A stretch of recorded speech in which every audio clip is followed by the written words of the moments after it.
I came across some YouTube videos recently about doing AI art, and I actually generated some AI art originally that wasn't my face. It had like I plugged in like a wolf playing video games, or a wolf holding a game controller, and cats eating tacos, and whatever random ideas my kids came up with, like, hey, make a picture of Zelda fighting Batman and stuff like that. So I was making a bunch of random images with my kids.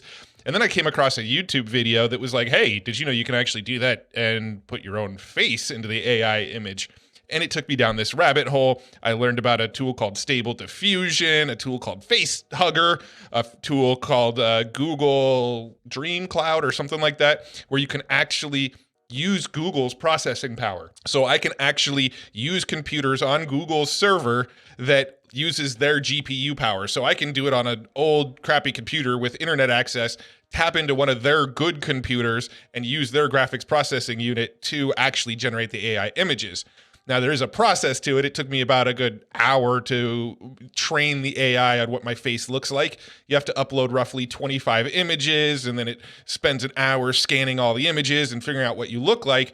But once you've gone through that process of training the AI, you can then go and type anything you want, throw your name into it, and it will generate images using AI with your own face in it. As you can see, I've got 224 items down here in the bottom left. So I was up till 2 a.m. one morning making a lot of these. This one makes me look like Will Smith with a green face. I've got tons and tons and tons of images. My plan is I recorded the process when I was doing this, but the process was like an hour long. So I have like an hour video of me walking through how you actually do this. So I need to edit that video down, and I will share it on one of our future streams and actually walk you through the process of how to do it. But I thought it'd be fun on this stream to just kind of show you some of the types of images that it generated, and also talk a little bit about the downsides of it. It's not very good with logos. This was me trying to tell it to make me look like I'm on the San Diego Padres.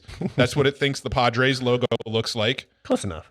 Yeah, it really, really sucks with hands. So you'll notice in a lot of the images, my hands are like, what is going on with the hand there? This, I think, was me trying to look like Dr. Disrespect. And this is what it thought Dr. Disrespect looked like. I think Dr. Disrespect security guard. I know. And it looks European or something, too. Like, Yeah, it looked like a British, like, police officer or something. Yeah. This is me with, like, the style of, like, Goku or whatever from Dragon Ball Z. Some of them that doesn't really look free, like me. right? 100% free. There are tools out there that'll charge you $30-$50 to do this. Yeah. But the way I did it was actually a free tool. I actually told it to draw pictures of me fighting a bear because it's, the bear market. This one, it drew me with a bare hand.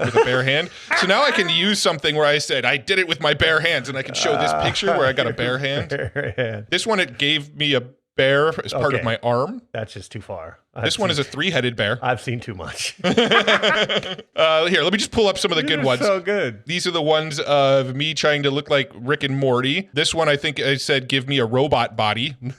This is me in the style of Grand Theft Auto here. Some of these you'll see pop up as toasties. You kind of got Leonardo going with that dual one where there's like a top picture and a bottom picture of a guy right there. Yeah. Kind of looks like Leonardo DiCaprio. And the funny thing is, I've actually had my hair this long in the past. Dude, bring it back. Oh, I tried. It tried. got rough. It got rough. I know. Right? There's me as a Lego figure. Oh, nice. That's what it thinks I look like as Mega Man. You look like one of the bosses Mega Man has to face. This is what I would look like if I was a guy in Minecraft. Okay. Here's me as a minion. There's some really interesting ones, though. This is me as if I was in Resident Evil. I don't know what kind of gun this is. This one nailed my torso perfectly. Here's me as a guitar player, which I actually am a guitar player, so... That one's dope. That should be a poster. Frame it in your bathroom. Oh, hell yeah. This was my son's favorite. This was me as a Viking. I think everything's dope except the horns on that one, because it's like, wait, where are they coming out of? Yeah, that is true. Back of his head? Here's me. I plugged in me as a wizard, but then I also plugged in me as like Link. And this generated some real interesting ones as Link from Zelda. That's me as Link from Zelda, apparently. I kind of like that one. That one's good. I like that one. That's my favorite so far. And I don't like how it crops the head on some of them, too. This one, it gave me 3 arms. So I'm a 3-armed Link. That's pretty trippy. That one's not bad. That was pretty good, too. I don't know what so that was. serious in that picture. I don't remember what some of the prompts I used were. I think this one was me holding a remote control or a gaming controller on the beach. I'm not seeing any of you smiling. I know. It actually did not generate a lot with me smiling, unfortunately. I really like this one. I don't know why. I don't know what I'm holding. Is that a binder or like a price gun? Could be either. And then this one was one of the better ones of me on the beach with a controller, although I have kind of a troll face going on here. And then this is probably the best one. Oh, yeah. It's you and your husband. Perfect. Exactly.